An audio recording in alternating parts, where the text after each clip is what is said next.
Messieurs les présidents de ligue, mesdames et messieurs les présidents de comité, présidents de club, mesdames et messieurs les bénévoles et salariés engagés pour le développement du tennis de table, mes chers amis, je suis évidemment heureux de vous voir aussi nombreux cet après-midi. Je vous remercie beaucoup d'être là et d'avoir choisi de m'accompagner cet après-midi alors que le spectacle de l'Euro bat son plein. Nous allons franchir une étape importante de notre projet et nous la préparons depuis plusieurs mois. Je vous ai réunis aujourd'hui ici à Nantes pour vous faire part de ma décision d'être candidat à la présidence de la Fédération française de tennis de table. Certains jugeront cet engagement audacieux. Je pense que c'est un engagement audacieux, effectivement. Je ne suis pas membre du Conseil fédéral, ni même président de ligue. Est-ce que c'est rédhibitoire? Je suis pourtant un enfant du tennis de table, d'abord joueur, puis entraîneur, formateur, enseignant, chercheur et dirigeant. Ainsi, vice-président de la Ligue d'Alsace durant 3 Olympiades, mon parcours aurait pu m'y conduire en 2008, mais j'ai préféré à ce moment-là donner une autre orientation à ma carrière professionnelle et investir le monde universitaire. Faut-il avoir multiplié les mandats pour mener une équipe capable de concevoir une politique de développement innovante dans notre sport? Je ne le crois pas. Car libre de toute implication politique ancienne, ma candidature porte le sceau d'un nouveau départ. L'élection en 2020 revêt sans doute un caractère plus décisif que les précédentes éditions pour notre fédération. En effet, la situation du tennis de table en France est grave. Pardon de le dire comme ça. Les principaux indicateurs sont en déclin. En l'absence de vision et d'un projet fédéral clair pour 2016-2020, le nombre de licenciés et de clubs continue à s'effondrer, la croissance budgétaire est en berne, les divisions sont nombreuses et les médailles mondiales inexistantes. Notre crédit auprès du ministère des Sports, du mouvement sportif et du monde économique est au plus bas. C'est justement parce que la fédération est sur la ligne de crête de son destin, c'est justement parce que je perçois chez mon concurrent déclaré dès le 18 mai 2019 peu d'idées nouvelles qui permettraient à la fédération de relever les défis actuels et à venir, c'est justement parce que je veux porter des idées nouvelles que je suis candidat à la présidence de la Fédération française de tennis de table. Mais surtout, notre espérance commune de devenir une fédération moderne, une fédération innovante, performante, au service des pratiquants, des clubs et des instances est gravement menacée.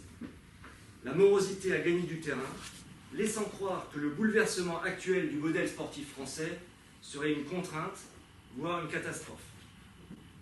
Tout au contraire, je crois vraiment que ce contexte concurrentiel accru, parallèlement au désengagement de la puissance publique, est une vraie opportunité pour le tennis de table.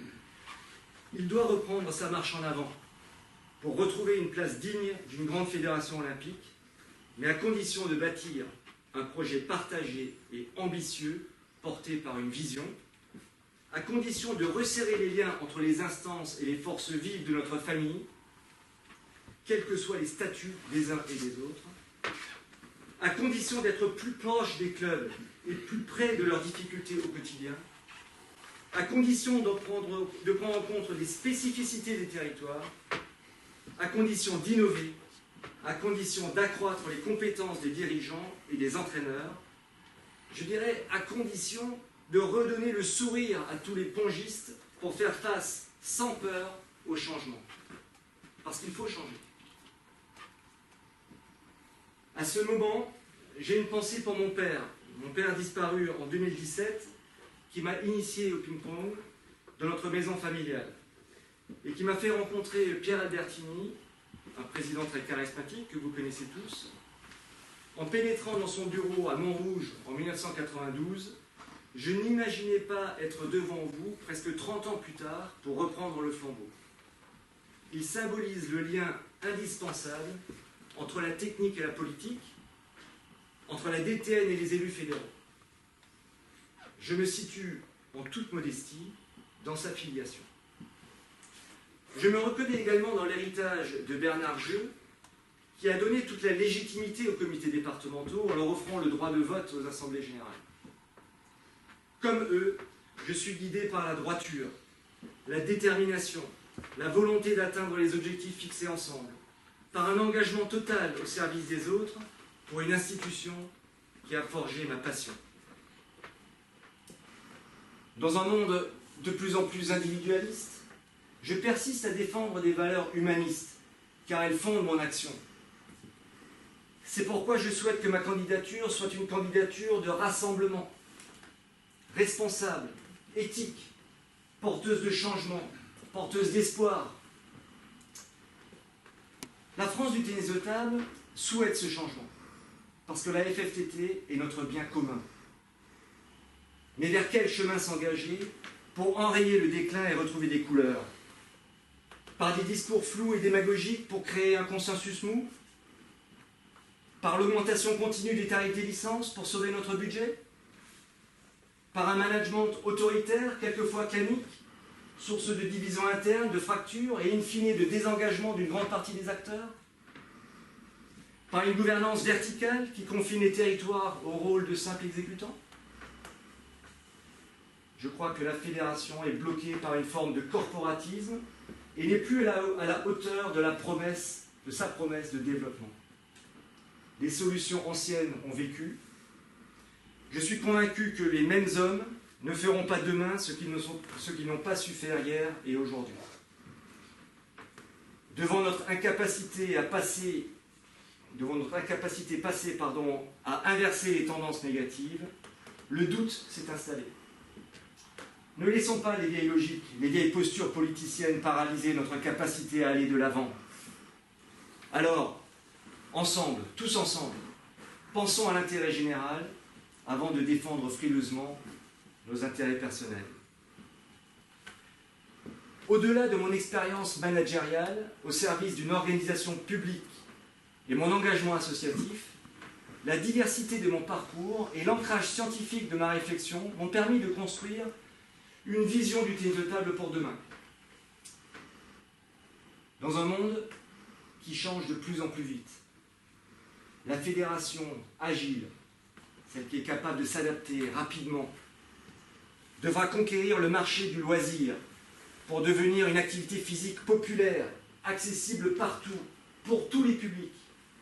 Une activité qui s'expose, qui procure des émotions positives.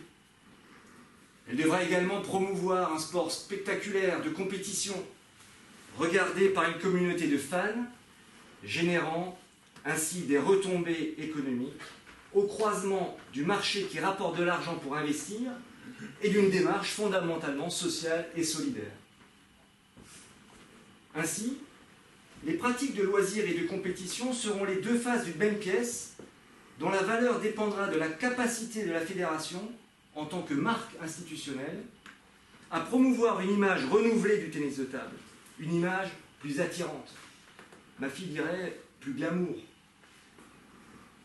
en exposant davantage la pratique, en exposant davantage ses valeurs, en exposant davantage ses bienfaits. La diversité des modalités de pratique, caractérisée par plus de liberté, plus de bien-être, des espaces de pratique variés dans les villes et les territoires ruraux, en fera une activité plus attractive encore. Une activité susceptible de répondre aux attentes multiples de notre société, de répondre à nos élus en charge de la politique nationale et locale, et aussi des instances internationales. Il m'apparaît urgent de lever les freins à une pratique plus libre, plus ludique, plus diversifiée, et ce à travers 5 mots-clés. L'innovation, l'ancrage vers les territoires, l'ouverture, l'éthique et la responsabilité. Je vais essayer de déployer ces 5 mots-clés. D'abord, il nous faut une fédération innovante, capable de lever les freins à la pratique du tennis de table, c'est ce que je disais tout à l'heure. Cela suppose de nouveaux espaces de pratique, de nouveaux métiers, des nouvelles compétences toujours plus professionnelles, notamment commerciales et en marketing associatif, et à tous les échelons de la pyramide fédérale. Les clubs, véritables lieux de vie, doivent être au cœur de nos préoccupations et du renouveau. Il conviendra de les accompagner et de valoriser leurs pratiques. Par ailleurs, la fédération devra s'engager pleinement dans la transition numérique pour développer l'activité, enrichir les liens avec les parties prenantes et multiplier l'engagement des pratiquants. Il nous faut aussi une fédération qui soit ancrée dans les territoires et qui proposera demain à nos clubs des services et des formations. Elle soutiendra et valorisera les initiatives innovantes susceptibles d'accroître l'impact économique, social et territorial de notre sport. Véritable maison du tennis de table, la fédération sera un centre de ressources, un centre de rencontres, un centre de transmission qui créera les conditions d'une gouvernance partagée avec les instances régionales et départementales. C'est ce qu'on appelle aujourd'hui une fédération augmentée. Augmentée parce qu'elle augmente son activité en direction des clubs. Donc, c'est ça l'idée que je poursuis. Car la fédération doit fédérer. Ça va de soi, c'est dans le terme lui-même. Il convient d'engager toutes ces instances dans notre projet fédéral, mais en prenant en compte leurs spécificités. La région d'Île-de-France, ce n'est pas la région du PACA. La région du Grand Est, ce n'est pas la région de Bretagne. Chacun ses spécificités. Toutes ne sont pas armées au même niveau pour le changement, il faut le souligner. Il nous faut aussi une fédération ouverte, qui devra se tourner davantage vers des partenaires économiques, institutionnels, médiatiques, politiques, à l'échelle territoriale, nationale et internationale, pour construire des collaborations positives pour son développement. Elle devra aussi accueillir des publics divers à la recherche d'une pluralité de bénéfices. Il nous faut également, bien sûr, une fédération performante qui accompagnera les potentiels en termes de joueurs, en termes d'entraîneurs, en termes d'arbitres, en termes de dirigeants, pour les accompagner vers le plus haut niveau. Le développement de notre discipline passe par une équipe de France performante, avec des joueuses et des joueurs qui fassent rêver notre communauté de fans. Enfin, notre fédération doit être éthique et responsable, guidée par une recherche permanente de sens, de transparence, d'efficacité, par une volonté de rassemblement qui inscrira au cœur de son action des préoccupations de développement durable et de défense des valeurs associatives. Moi, je veux une fédération qui soit capable de discuter, d'échanger avec les licenciés, avec les clubs, avec les comités départementaux, avec des partenaires. Je suis pour une fédération qui soit ouverte, qui soit prête à accueillir des compétences diverses et variées. Nous disposons des forces vives pour opérer ce changement attendu par un panel d'élus. En effet, mes nombreux contacts depuis le début de l'année m'ont convaincu de vos attentes d'innovation et de modernisation. Je pense d'abord aux clubs, avec leurs bénévoles et leurs salariés, qui par leur dévouement et leur énergie sauvegardent les externalités positives de la pratique fédérée.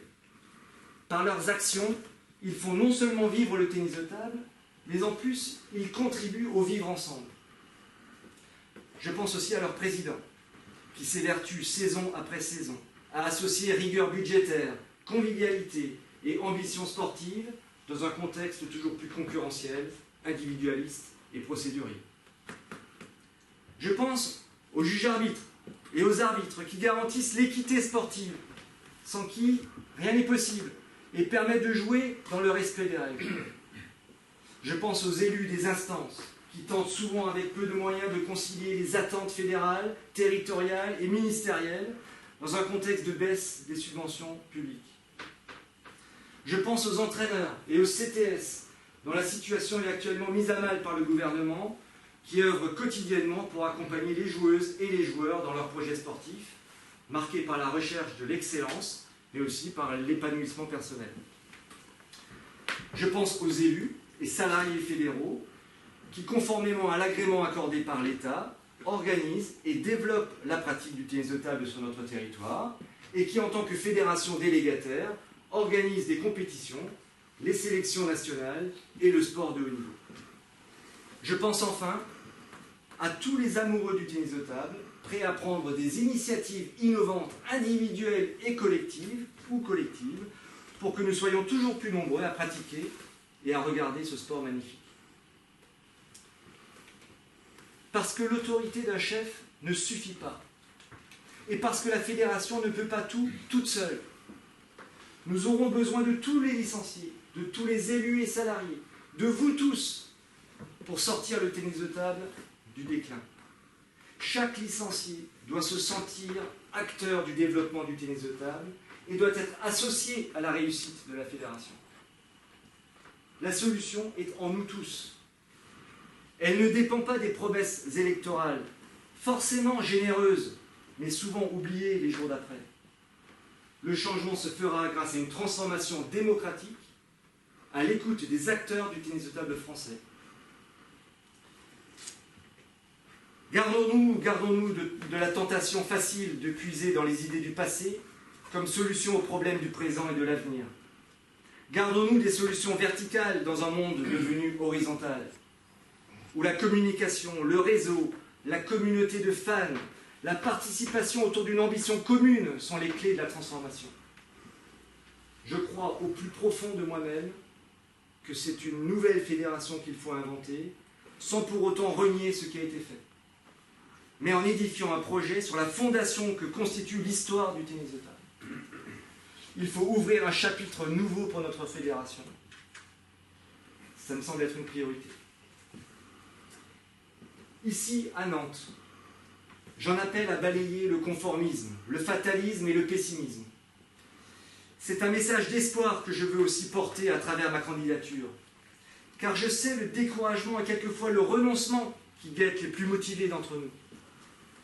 À travers la centaine d'entretiens téléphoniques réalisés depuis le mois de janvier 2019, j'entends les inquiétudes des présidents de comités au sujet de leur avenir, de leur place au sein de la fédération, de leur rôle, de la gestion du CNDS ou encore du statut des CTS.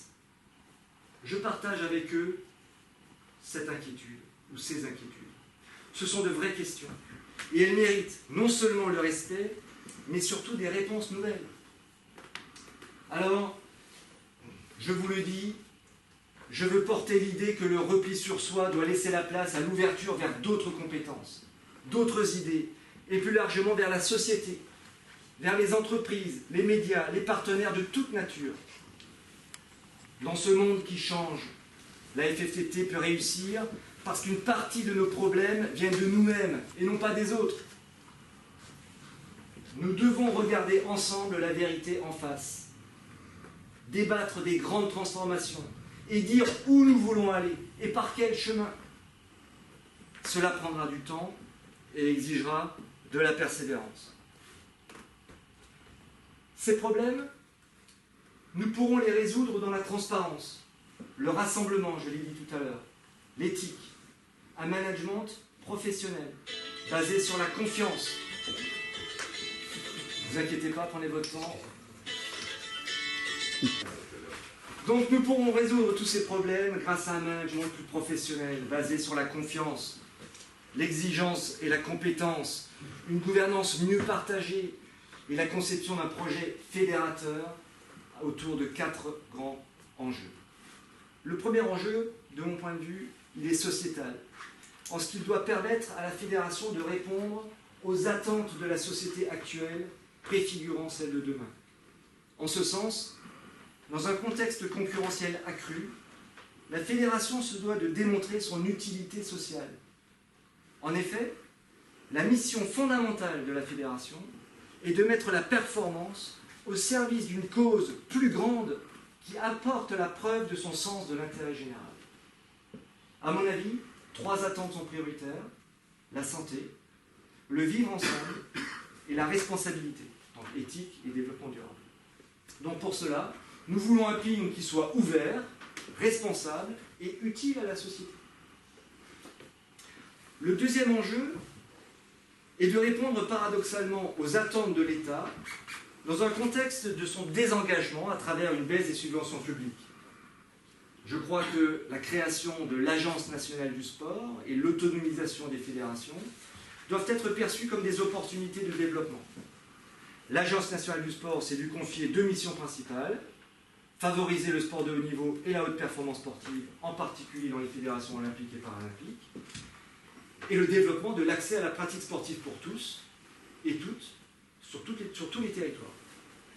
Ces missions seront nos enjeux.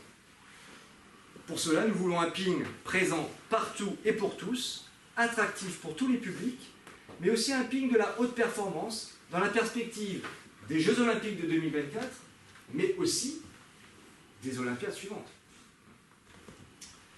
Le troisième enjeu est de répondre aux attentes des territoires, et c'est un axe fort. En ce sens, le projet fédéral doit être partagé au niveau des ligues et des comités, en prenant en compte des projets sportifs territoriaux. La fédération devra veiller à une bonne représentativité au sein des conférences régionales du sport et des conférences des financeurs du sport, afin de pouvoir peser sur les décisions des contrats pluriannuels d'orientation et de financement. La gestion du CNDS incombant dorénavant aux fédérations, la FFTT devra mettre en place un organe transparent d'arbitrage. Notre action visera ici à soutenir des instances et les clubs dans l'animation des bassins de vie, à mettre en œuvre une gouvernance partagée avec les comités et les ligues pour mieux les engager dans le projet fédéral en fonction de leurs spécificités et à aider les clubs à se transformer pour mieux accueillir les pratiquants en proposant une offre qui réponde aux nouvelles attentes de la population. Et donc pour cela, nous voulons un ping éthique qui rassemble grâce à une gouvernance plus partagée avec les territoires. Le quatrième enjeu est de répondre aux attentes du mouvement olympique et sportif, CIO, CNOSF, et des organes supranationaux, notamment le TTU et l'ITTF. En ce sens, il conviendra d'investir autant que possible la gouvernance de l'ETTU et de l'ITTF afin de peser sur les décisions politiques. La FFTT gagnera à s'engager dans la détection et la formation des talents européens, qu'il s'agisse de joueurs valides ou para, d'arbitres ou d'entraîneurs, et se trouvera grandi en contribuant à développer la pratique au-delà de nos frontières. Et enfin, la FFTT doit participer activement à promouvoir le tennis de table, notamment en organisant des grands événements sportifs et, si possible, des événements sportifs récurrents. Pour cela, nous voulons un ping qui soit innovant, moderne, agile. Mes chers amis, je me dois de dire la vérité aux élus et aux licenciés. Je souhaite m'engager pleinement, à 100%. Et cela aura un coût pour la fédération. C'est à mon sens une des conditions de la réussite. Cela m'oblige et exige que je reste attentif au retour sur investissement, à la bonne et à la juste utilisation des ressources. À 51 ans, marié, papa d'une fille de 22 ans, fonctionnaire de l'État, je suis dans la force de l'âge, entre l'expérience et le dynamisme. Et je veux les mettre au service de notre fédération. Ma candidature vise à ouvrir de nouveaux horizons, de nouvelles approches, notamment en matière de management, notamment en matière de gestion, de gouvernance et de marketing. Cet engagement personnel me conduira à limiter mon action au maximum à 2 mandats. En effet, mon ambition n'est pas de faire une carrière politique, mais de servir et de donner un souffle nouveau à une fédération en déclin. Chers amis pongistes, je m'investis dans ce projet parce que j'aime aller à la rencontre des gens. J'aime les écouter, discuter, comprendre leurs problèmes, faciliter leurs projets. Je m'investis dans ce projet parce que je suis passionné par le tennis de table. Je l'ai dit tout à l'heure, je suis un enfant du tennis de table. J'ai consacré ma vie à travers mes activités de joueur, mes activités d'entraîneur, de formateur, d'enseignant, de chercheur, de dirigeant. Aujourd'hui encore, j'ai tous les jours la raquette en main et les baskets au pied. Tous les jours, encore aujourd'hui. Je m'investis dans ce projet parce que je cultive précieusement des valeurs sportives et associatives, comme la solidarité, la responsabilité, l'éthique, l'égalité des chances. Je m'investis aussi dans ce projet parce que j'aime les défis. Et je crois que celui-ci est jouable au sens sportif du terme. L'exaltant défi de redorer l'image de notre fédération, d'agrandir notre famille, de lui redonner le lustre des podiums et de la faire entrer dans une ère moderne. C'est un défi exaltant. Toutes ces raisons me poussent à être candidat à la présidence de la Fédération française de tennis de table, à solliciter vos suffrages et à vous demander à vous, mes amis, votre soutien. Le 6 décembre 2020, une opportunité nous sera offerte, celle de refuser l'immobilisme pour choisir une autre voie. La FFTT peut réussir quelque chose de grand. J'en suis intimement convaincu.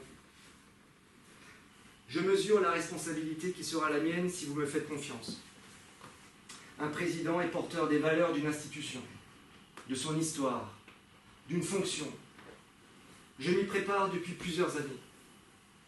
Et j'ai acquis la conviction intime que cette destinée est aujourd'hui possible. Je ne fais pas de cette élection un combat contre quelqu'un ou contre un camp. On m'a souvent posé la question. Non, c'est un engagement pour tous les amoureux du tennis de table, pour l'intérêt supérieur de notre fédération. Nous conduirons ce combat ensemble, avec toutes les femmes et tous les hommes de bonne volonté, avec tous ceux qui croient que le changement est possible, avec tous ceux qui souhaitent se rassembler autour d'un projet. Je pars dans cette campagne avec pour toute richesse nos idées, votre soutien, et avec une détermination sans faille à porter les valeurs et à incarner vos espérances.